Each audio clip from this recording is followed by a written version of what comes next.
Cómo hemos ido asumiendo esos relatos perversos sobre nuestro pasado. 200 años después no tiene ningún sentido que haya ahora mismo hay, no voy a decir quién, un político que está haciendo campaña electoral en su país, en Hispanoamérica, diciendo que va a llevar a cabo una descolonización. Pero bueno, 200 años después de la independencia, ¿cómo va usted a llevar a cabo una descolonización? ¿De qué? ¿De qué se va usted a descolonizar? O sea, es completamente absurdo. Que no tiene completamente ningún sentido que un presidente de México exija que España pida perdón por la conquista. ¿Qué disparate es ese? Es que son inmortales los españoles.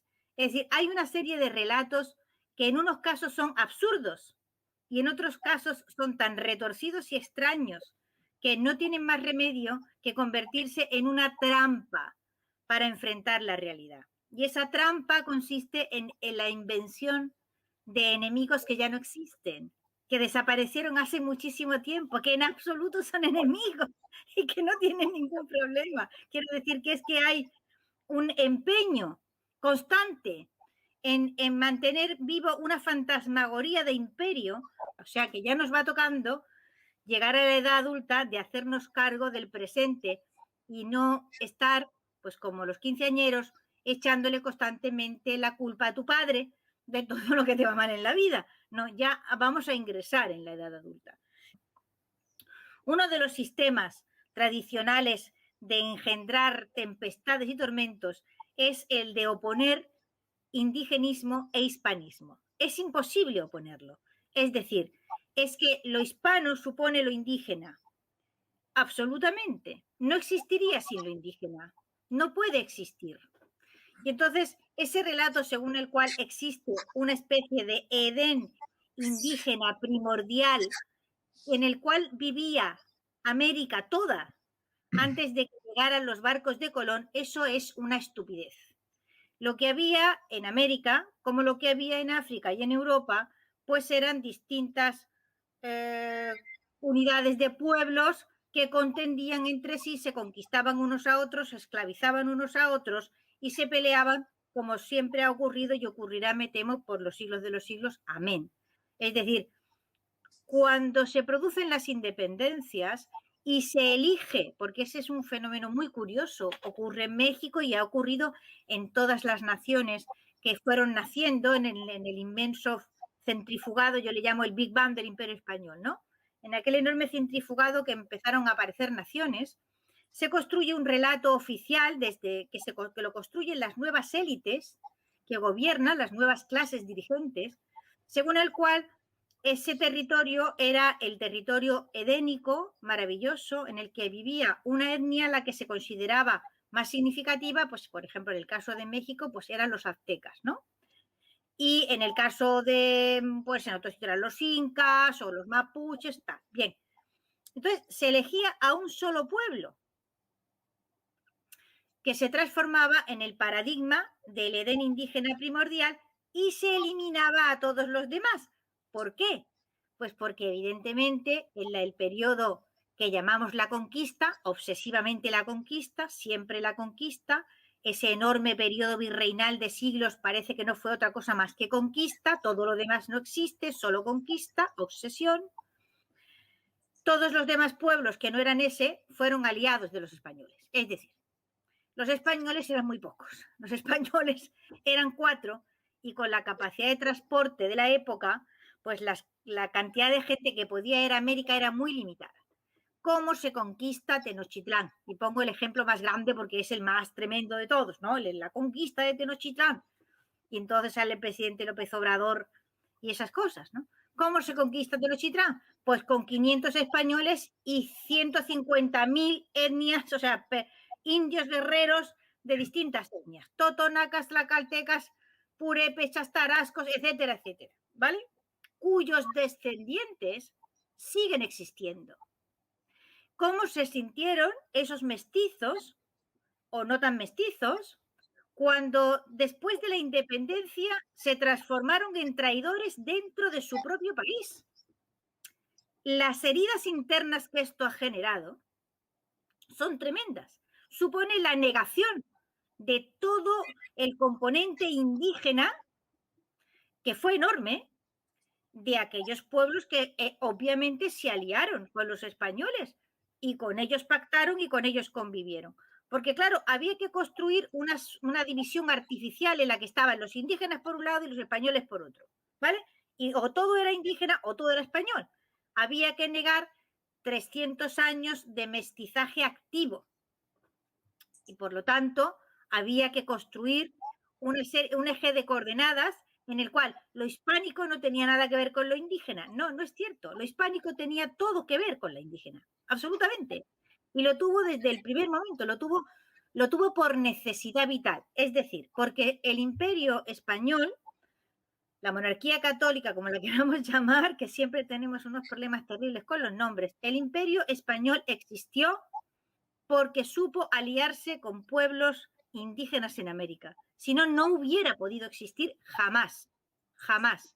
Hay un historiador que tiene una frase que a mí me gusta mucho, que es que la conquista la hicieron los indios y la independencia los españoles. Bueno, pues esto es muy verdad, pero que muy verdad, porque los españoles eran poquísimos, porque la capacidad de transporte de la época apenas conseguía llevar desde Europa a América unos miles.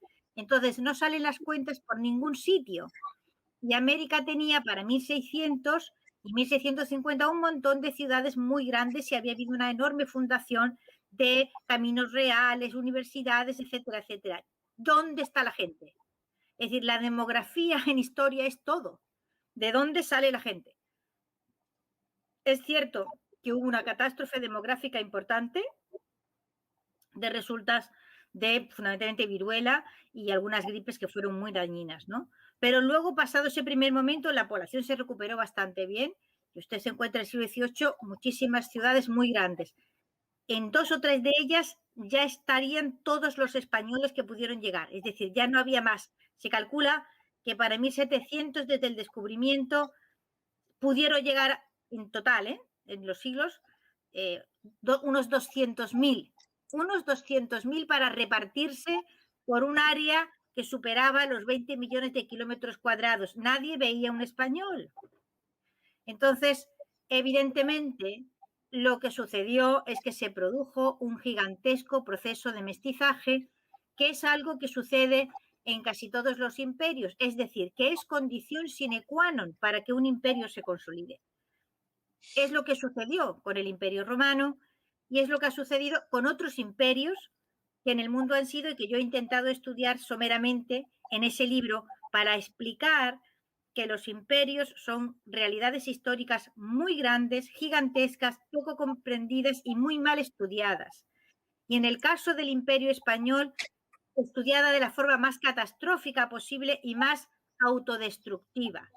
Ha generado trastornos bipolares que todavía a día de hoy siguen funcionando, mecanismos de autoexculpación y defensa que todavía siguen funcionando porque es que forman parte, vamos, de la campaña electoral de determinado político o políticos. Es decir, hasta qué punto está arraigada la costumbre de echarle la culpa al imperio muerto de cuántas cosas malas pueden suceder o de cuántos errores podamos cometer hoy nosotros, ¿no? Solamente este periodo de la historia humana reclama constantemente un juicio moral. Es decir, ¿por qué? Y le invito a que se haga esta pregunta. ¿Por qué en este caso sí? Es decir, por ejemplo, la conquista de los españoles requiere un juicio moral, reclama un juicio moral y automáticamente es un juicio moral condenatorio. ¿Y por qué, por ejemplo, la conquista de los aztecas no? También conquistaron Mesoamérica 200 años antes. Sin embargo, no hay una constante necesidad de emitir un juicio moral sobre esto. Es decir, el estado de conquista es el estado habitual del ser humano. El ser humano está conquistando constantemente. Entonces, o todas las conquistas reclaman un juicio moral o ninguna conquista reclama un juicio moral, porque está claro que toda conquista es conquista y ninguna conquista se hace repartiendo flores. ¿De acuerdo? Aceptamos esa realidad. La conquista es conquista. Ahora bien, toda conquista nos sigue un periodo largo de estabilidad política. Es decir, la idea de que antes de la conquista no había conquista es falsa. De la misma forma que cuando los romanos llegaron a la península ibérica, usted no se encuentra un panorama de pueblos conviviendo en perfecta y maravillosa armonía, en absoluto. Se conquistaban constantemente los unos a los otros, dando lugar a una enorme inestabilidad política que comprometía el crecimiento de las ciudades, el desarrollo del comercio, que comprometía constantemente el avance demográfico, etc. Roma llegó y conquistó. Es cierto, Roma llegó y conquistó, lo repito otra vez, Roma llegó y conquistó, pero 20 años después, 30 años después, 40 años después, había una situación completamente diferente a la previa. Son 300 años de historia virreinal en la que hay que hablar de muchísima gente. ¿Por qué no hablamos más que de Cortés?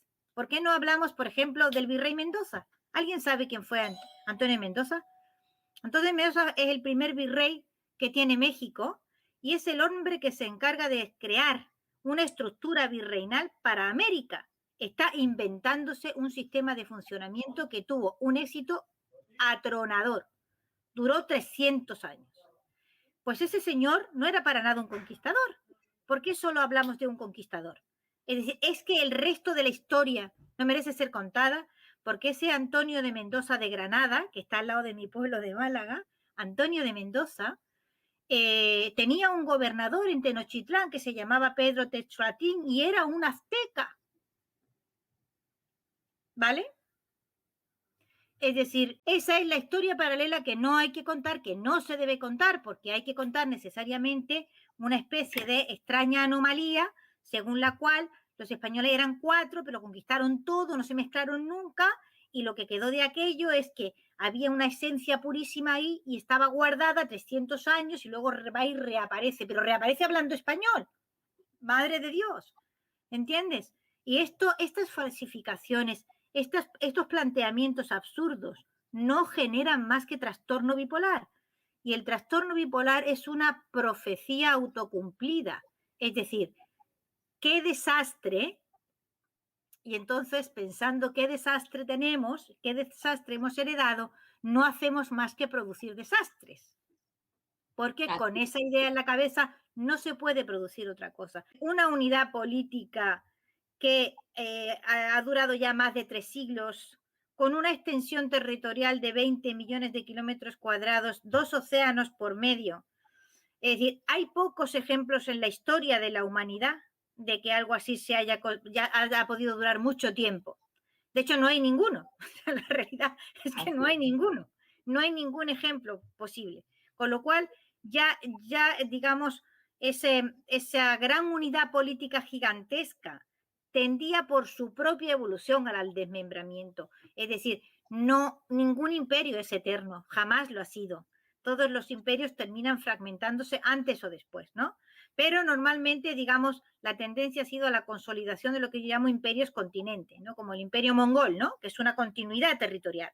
Claro. O el imperio turco, que es también una continuidad territorial. O el imperio ruso, que es una continuidad territorial. O Estados Unidos, que desde las 13 colonias se expande y es una continuidad territorial. Solo el imperio español se mantiene en esas condiciones extraordinarias de haber atravesado 2 océanos y haber conseguido estabilizar políticamente un territorio enorme, tan diverso, con tanta gente distinta, mestizando constantemente. En fin, es como experiencia histórica es un proceso absolutamente fascinante, realmente fascinante. Para entender nuestro presente de España, nuestro presente de Bolivia, nuestro presente de México, nuestro presente, tenemos que atender a ese periodo. Simplemente porque si no lo comprendemos, no podemos saber en dónde estamos ahora. Es decir, cuando este señor dice descolonizar, es un candidato en Ecuador. Que vamos a descolonizar el Ecuador. ¿Y ustedes qué va a hacer con la descolonización? ¿Ustedes van a dejar de hablar español? A ver, usted no puede proceder a ninguna clase de descolonización, primero porque usted nunca fue una colonia. Y esto ya es fuerza que lo digamos, porque lo afirmaba Powell, porque lo afirman historiadores mexicanos, porque lo afirman una historiadora magnífica que les recomiendo, se llama Regina Grafe, que ha estudiado la economía del Imperio Español, es magnífica, y también cuestiona el uso de la palabra colonial, no admite el uso de la palabra colonia. El imperio colonial, o sea, el colonialismo es un fenómeno del siglo XIX y no tiene en absoluto relación con el periodo virreinal, es decir, con la existencia de la monarquía hispánica, que fue por esencia integradora, es decir, no creó nunca una estructura metrópoli-colonia, para Claro. nada. Eso se ve perfectamente en cómo, por ejemplo, funcionaba la hacienda, moviendo, digamos, dinero de América de arriba para abajo en función de las distintas cajas y de las distintas necesidades. No fue nunca un imperio extractivo, y la profesora Regina Grafe lo demuestra claramente con datos del imperio británico y datos del imperio español. Nunca fue un modelo extractivo para una metrópoli. Ese proyecto era distinto, está basado en una realidad completamente diferente y tenía, bueno, y la realidad es que 200 años después de muerto, ¿vale? Todavía está aquí viva la comunidad que ese imperio creó. Creo que esto no lo puede negar nadie. Por la vía de la evidencia está viva. O sea, ¿cómo va usted a descolonizar? ¿Se va usted a quitar el idioma? ¿Se lo va a amputar? ¿Se va a hacer una transfusión de sangre? ¿Usted qué va a hacer con eso? Es decir, todos los años, hablo de México porque conozco mejor, ¿no? Todos los años en el estado de Tlaxcala, que es un enorme estado de México, se celebra lo que ellos llaman la Gran Jornada Tlaxcalteca, que consiste en una sucesión de expediciones hacia el noreste, noroeste, hacia el noroeste, lo que se llamaba el territorio chichimeca, y que conquistó el territorio chichimeca, conquistó Zacatecas, es que no es cualquier cosa, minas de Zacatecas. Claro. Y fue importantísimo el concurso de los tlaxcaltecas, ¿vale? La corona firmó con el cabildo de los tlaxcaltecas un acuerdo, y ellos, con algunos españoles, muy pocos, fueron realmente los que protagonizaron aquella gigantesca conquista, ¿me entiendes? Y ellos lo celebran. O sea, ¿y cómo se siente esos mestizos indios, o sin mestizo ni indio? O sea, ¿cómo se siente esa gente de Tlaxcala que año tras año, 420 y tantos años, creo que el último cartel que yo tengo es el 428 aniversario de la gran jornada tlaxcalteca, o sea, el gran viaje, jornada en el sentido del siglo XVIII, ¿no? Gran viaje, ¿no? Claro. ¿Cómo se siente esa gente cuando tiene un presidente que les niega el derecho a existir? ¿Cómo se van a sentir dentro de su propio país? Pues no se sienten incluidos, se sienten rechazados y se sienten marginados. Entonces, eso es lo que no puede hacer un país si quiere construir país. Es decir, si tú quieres construir todas las partes que han formado ese país, todas las fases de la historia que lo han construido, son suyas y hay que asumirlas todas, una encima de otra. Todas son parte de ese país. Si tú vas excluyendo y vas diciendo estos son los buenos, estos son los malos, y esto hay que rechazarlo, y yo te voy a fabricar una identidad, a partir de ahí no generas más que lo que tenemos, que es un fenómeno de balcanización en cadena completamente desastroso y sin futuro. Es decir, el discurso indigenista es una argumentación balcanizante, o sea, usted agarra el argumentario y se lo lleva a su terreno político y lo convierte en un arma contra un adversario. Pero en realidad el argumentario es indiferente, o sea, el argumentario no tiene color político, es simplemente que ya existía porque estaba fabricado y ha podido ser utilizado, y tanto que ha sido utilizado. Es decir, ahora mismo, pero bueno, no hay un país en Hispanoamérica. Yo tengo localizados fenómenos serios en Chile, en Argentina, etcétera, etcétera, en el que no haya alguna clase de indigenismo, no sé cómo llamarlo, fragmentalizante o algo así. Bueno, si uno se pone a ver de dónde viene el indigenismo, cuándo empieza a aparecer como idea política, se da cuenta de que viene de los Estados Unidos, de los departamentos de las universidades estadounidenses, que en un primer momento, de una manera en plan de estudios antropológicos, Luego ese estudio antropológico al que no hay nada que objetar se transforma en una antropología política y se convierte en una ideología según la cual el indigenismo puede ser utilizado como argumento político para lograr poder. En realidad lo que hacen es, bueno, esto llevamos 200 años haciéndolo, ¿no? Generar enfrentamiento interno para conseguir poder. Es decir, el producto se fabrica, luego es exportado a Hispanoamérica, se transforma en el alimento de una serie de élites que encuentran en ello un argumento para administrar su deseo o su aspiración a tener un poder político determinado, y entonces no me importa fragmentar, contar, demandar. Y entonces en ese problema llevamos mucho tiempo, porque llevamos 200 años que promocionamos a la categoría de clase dirigente a personas que tienen esta clase de planteamiento. Primero están creando a un indio que no existe, están creando un mundo indígena que no existe. Después están creando, ¿cómo le diría yo? Una idea de que necesitan una reparación. O sea, nosotros les vamos a reparar la ofensa que han recibido. ¿Qué ofensa? ¿De quién es la ofensa? ¿Vale? Todo el mundo tiene una pena que contar, claro que la tiene que contar, pero la mayor parte de las comunidades indígenas para 1850, en lo que habían sido los territorios del Imperio Español, están en peores condiciones que lo estaban cuando el imperio estaba vivo. Esto es una realidad que muy poca gente podrá negar. Naturalmente, yo te digo que eres un indígena que necesita ser restaurado, ¿vale? Porque tú no sabes muy bien quién eres, pero yo te voy a crear una identidad, te la voy a fabricar, te fabrico la identidad y luego te la enseño, ¿vale? Y a partir de ahí podemos generar todas las identidades que nos dé la gana. Y nos dedicamos a la gestión profesional de las identidades creadas por nosotros para ser vendidas como mercancía electoral. Esto es exactamente lo que pasa en España. No se extrañe de nada, porque esto es exactamente, nosotros lo que tenemos es un indigenismo periférico, ¿vale? Que no ha hecho más que crear identidades indígenas, pues en distintos territorios, País Vasco, Galicia, Cataluña, tal. Pero es lo mismo, es exactamente lo mismo. Es decir, el fenómeno de balcanización y lo grave de esto, aparte que nos riamos, porque hay que reírse, siempre hay que reírse, porque si no se muere uno de pena, ¿no? O sea, hay que tomarse las cosas con un poco de sentido del humor.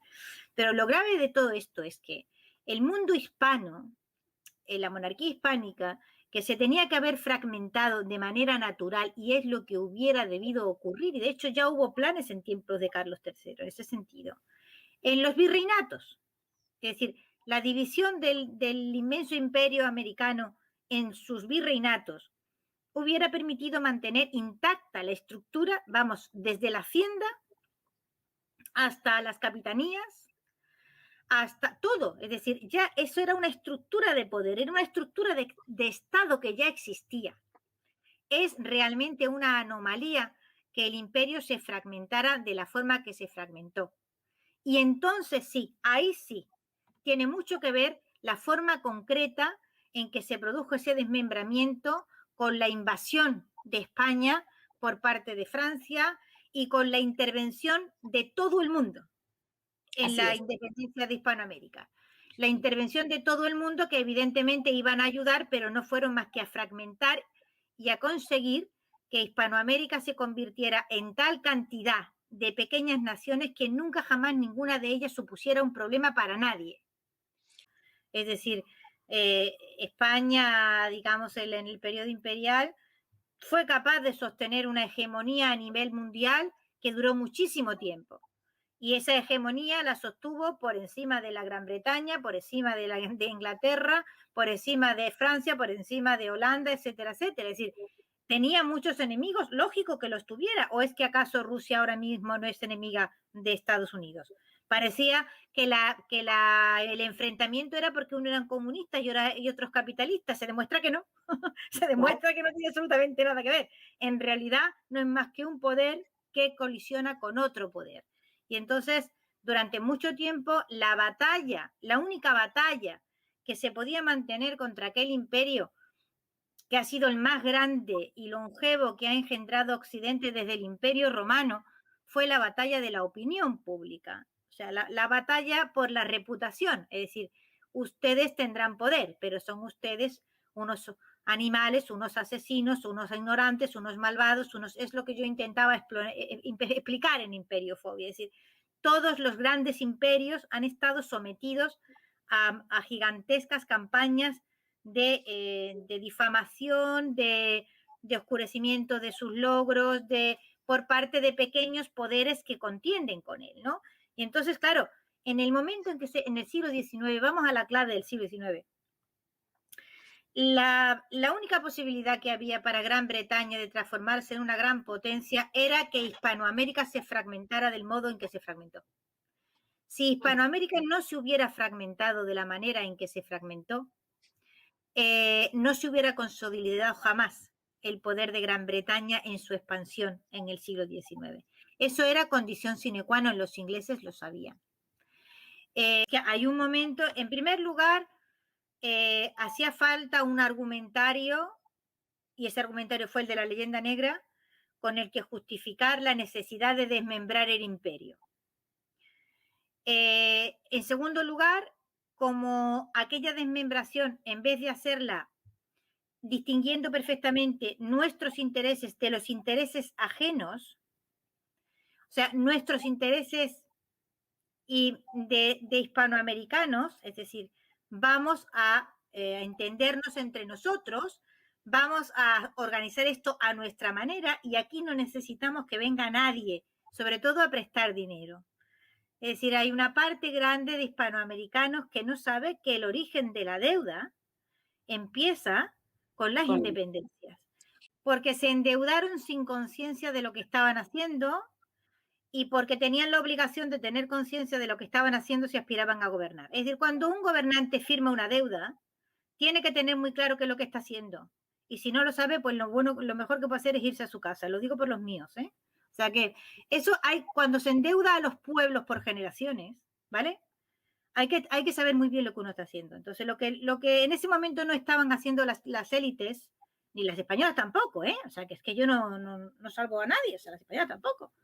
Era comprender que si el real de A8 iba a desaparecer, la deuda, una vez que esa moneda desapareciera, si tú te endeudas en dólares, ¿vale? Y después tu moneda se transforma en chatarrita, tu deuda es infinita y tú no puedes provocar la fragmentación política de lo que sostiene el poder de esa moneda sin que tu moneda se acabe. Es que eso es una cosa ridícula. Es como pensar que los Estados Unidos de América se puede dividir en 20 naciones y el dólar va a seguir existiendo. Hay que ser ingenuo o tonto, yo qué sé. Quiero decir, esas cosas, cuando uno da un pie al frente para decir yo quiero mandar, yo quiero gobernar, yo quiero ser clase dirigente, yo quiero ser élite, hay cositas que hay que estudiárselas primero, hay que saberlas primero. Y lo primero que uno tiene que hacer es cuánto dinero tengo, cuánto dinero voy a poder contar con él y cómo voy a organizar yo esto. Y no andar pidiendo dinero a lo loco por el mundo sin tener conciencia ninguna de que alguien alguna vez va a pagar eso. Hispanoamérica lo está pagando todavía. Bueno, el western es otra gigantesca puesta en escena. Es decir, es que la mitad del territorio, casi la mitad de lo que es territorio de los Estados Unidos de América, fue en algún momento parte del Imperio Español. Y cuando fue ocupado por Estados Unidos en su expansión, desde las 13 colonias, la mayor parte del territorio por el que se atraviesa no son tribus indias pegando voces en lo alto de un caballo.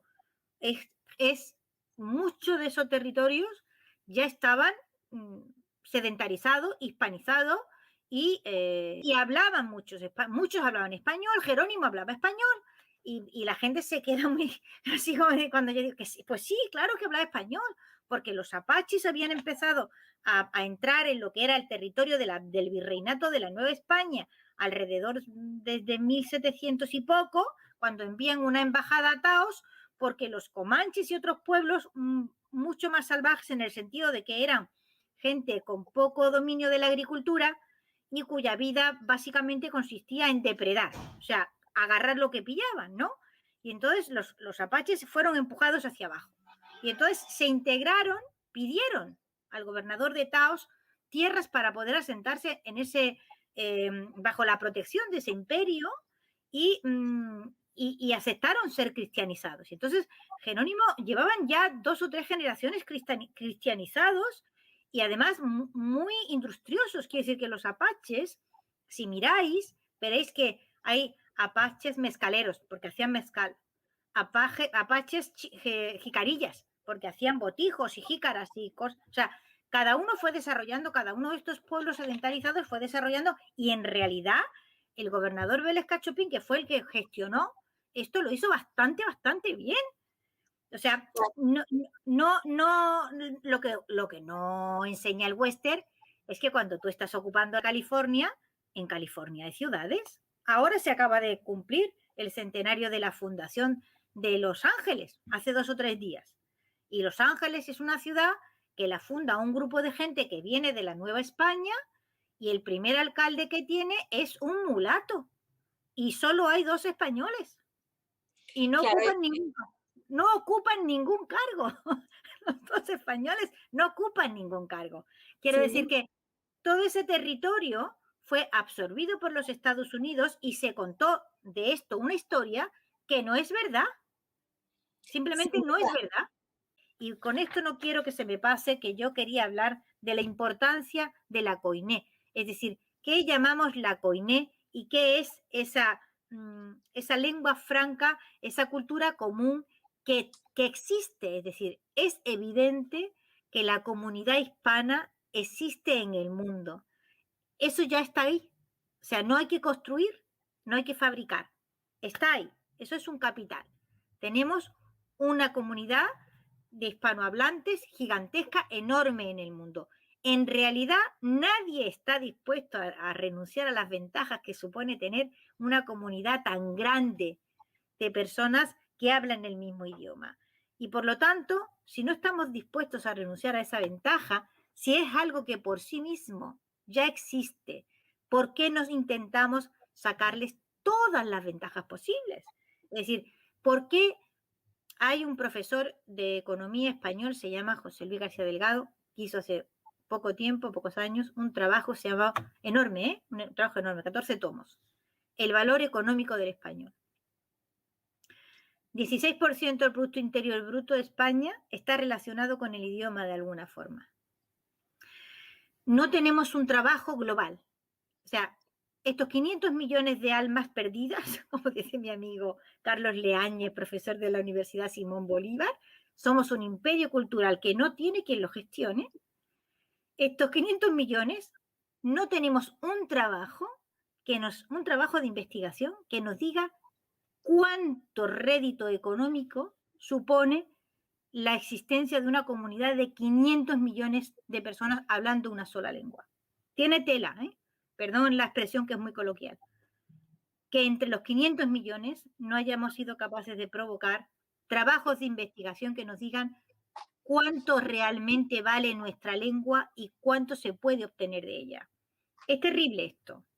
Es decir, ¿esto qué quiere decir? Esto quiere decir que teniéndolo como lo tenemos, nos comportamos de una manera absolutamente tercermundista. Nosotros aportamos la materia prima. ¿Qué es la materia prima? El español. Ofrecemos un mercado de 500 millones y el valor añadido se lo lleva a otro. Es decir, nosotros ni siquiera tenemos en nuestras manos la gestión de la mayor parte del software en español, ni de la traducción. Es una cosa tremenda, tremenda. Es un puro tercermundismo. Que no hayamos sido capaces siquiera de incorporar, ¿vale?, el idioma como una riqueza inteligentemente utilizada, conscientemente utilizada, ¿no? El español crece porque crece biológicamente, pero porque nosotros tengamos en nuestras grandes universidades departamentos de estudio sobre el valor del idioma, sobre cómo gestionarlo, etcétera, etcétera, etcétera, esto es puramente tercermundismo. España está ahora mismo lleno de regiones donde las lenguas se están recuperando por ley. O sea, obligando a las generaciones nuevas a aprender lenguas que ya no hablamos sus padres. Así como suena. Una cosa verdaderamente enloquecida, Bueno, pues porque eso ¿qué es lo que tú buscas provocar? Esto doña Carmen Iglesias, que es la directora de la Real Academia de la Historia, lo explicó en una frase, y es lapidaria: mano de obra barata. Porque en el momento en que tú no hablas el español y estás circunscrito a una lengüita que hablan 4 o 5, tus posibilidades de comunicación son limitadísimas. ¿Qué puedes tú leer? ¿Qué clase de prensa? ¿Qué clase de libro? ¿Qué clase de qué puedes tú leer utilizando esa lengua tan minoritaria? Si solamente hablas esa lengua, ¿qué posibilidades de trabajar vas a tener tú? ¿Vale? Yo cuando enseñaba en mi comarca, el gobierno andaluz, que también ha tenido sus momentos, nos mandaba unos folletos: habla andaluz, para que usáramos el dialecto también en clase, ¿no? Yo jamás. Y aquellos chiquillos que yo tenía en clase, que estamos hablando de enseñanza media, 16, 15, 14, tenían unos acentos locales verdaderamente difíciles de entender. Yo les hacía hablar de otra forma. Y me decía, ¿pero usted por qué quiere? Digo, pues porque hablando como hablas, no puedes siquiera trabajar de camarero en un bar de la capital, ¿vale? Y es posible que haya alguien que quiera que tú siempre estés ahí, en ese nivel, ¿vale? Porque eres un chico de pueblo, tus padres son campesinos, etcétera, etcétera. Pero yo, que soy de un pueblo como tú, ¿vale? Quiero que tú tengas todas las oportunidades del mundo.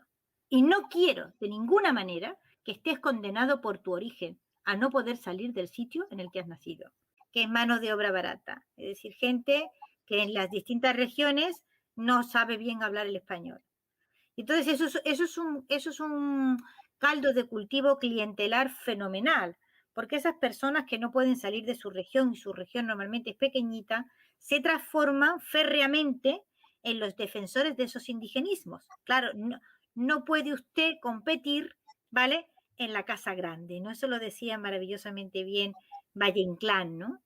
Eh, yo cuando hablaba por el gallego, ¿no? Que por qué no escribía en gallego, y dijo, porque yo no he querido competir con 200 o 300.000. Yo he ido a competir, entonces eran 100 millones de hispanos, ¿no? He querido ir a competir donde están los 100 millones, y escribo en español, para competir con todos los que quieran competir conmigo, pero 100 millones, ¿no?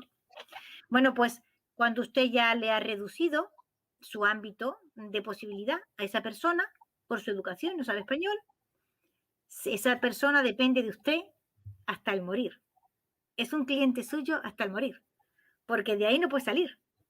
Usted lo ha encajonado en una comunidad feudal en la que tiene que hablar una lengua indígena X, y esa lengua indígena X es todo lo que tiene para poderse gobernar en la vida.